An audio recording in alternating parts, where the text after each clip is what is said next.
Good evening. The woman who runs our train services here in the West has been replaced today. Alison Forster was in charge of First Great Western during the protests against poor services earlier this year. Her removal comes just days after the government's passenger group said the company had failed the public and should lose its franchise.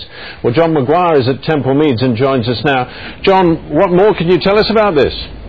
Well, Chris, by anyone's measure, I think it's fair to say this evening that First Great Western hasn't had a very good year, and it hasn't, of course, therefore been a very good year for its managing director, Alison Forster.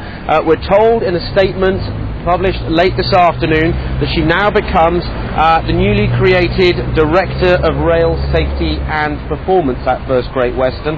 The day-to-day running of the franchise and of railway stations, of course, like here at Temple Meads, will now be taken over by Andrew Haynes.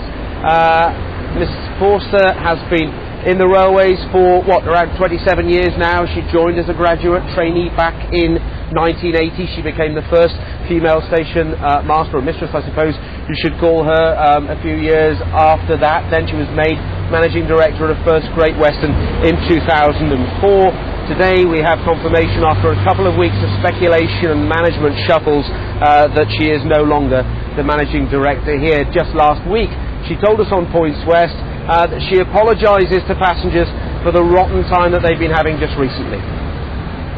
But we do accept that we've actually let down our customers in a number of areas, particularly following the December timetable last year. We've worked hard to rectify that. We've got further improvements in December. Our punctuality has been poor. It's largely due to the infrastructure of which we operate. We've renewed the engines in our high-speed trains. We're doing a major refurbishment of those trains and our regional services. So we do know that we have let our customers down, and we're working hard to recover that. Well, John, just to remind us how bad the service had become. Let's ask a regular commuter, Tony Ambrose, from the More Trains, Less Strain campaign. It was pretty rough back in the winter, wasn't it? It certainly was. And Alison Foster's been in post now for a number of years. Things haven't improved over her watch. We still have 1 in 4 trains late. And how can you rely on a train service like that? And this is a company that's making vast profits. There was a lot of not only political pressure, but pressure from the bottom up, if you like, with your campaign, that fares boycott on that day back in January. Do you think that people have listened to you? First is only just beginning to listen. It's taken them a whole year because Alison really just issued a whole lot of apologies, and there were never any real changes to the service. At last, perhaps, they're realising they're going to have to make some serious changes. And that also involves talking to the government, because otherwise I think the new director is going to be taking on a poison chalice. The government is also a player in this game, and they have to renegotiate the franchise. All right, Tony Ambrose, thank you very much indeed. That point about renegotiating the franchise is really core to a lot of what's happened with First Great Western this year. A lot of people think that that franchise was basically too cheap and that the terms of it were impossible to fulfil. We can talk also this evening to Mike Greedy from the passenger group, joining us this evening from Brighton. Good evening to you, Mr. Greedy. You, I know, have been tasked by the government to look at how these franchises are working. What's your assessment of today's news? Well, the news is passengers really won't mind who's running the company as long as they see improvements. It's fairly clear that the passengers in the South West have had a very torrid time for the last 18 months. My only concern is a change at a time when I think the company is actually starting to turn the corner could be disrupted by a change at the top, but we'll have to wait and see.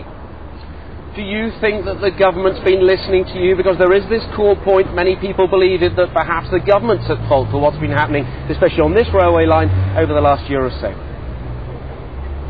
Well, certainly there's a number of areas where passengers have been let down. They've been let down by First Great Western, they've certainly been let down by Network Rail with the infrastructure, and we believe the specification process for the franchise was flawed as well. So passengers have had a fairly raw deal.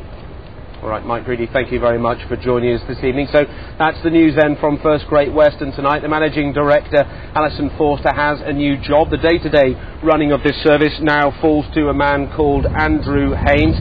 He moves across from being the head of the First UK Rail Division. It's worth saying that First Great Western have issued the statement but declined to give us an interview this evening. We will, of course, be seeking to hear from Andrew Haynes in the next couple of days, and we'll be able to let you know what he says about the future of this rail service. Back to you. Thanks, John.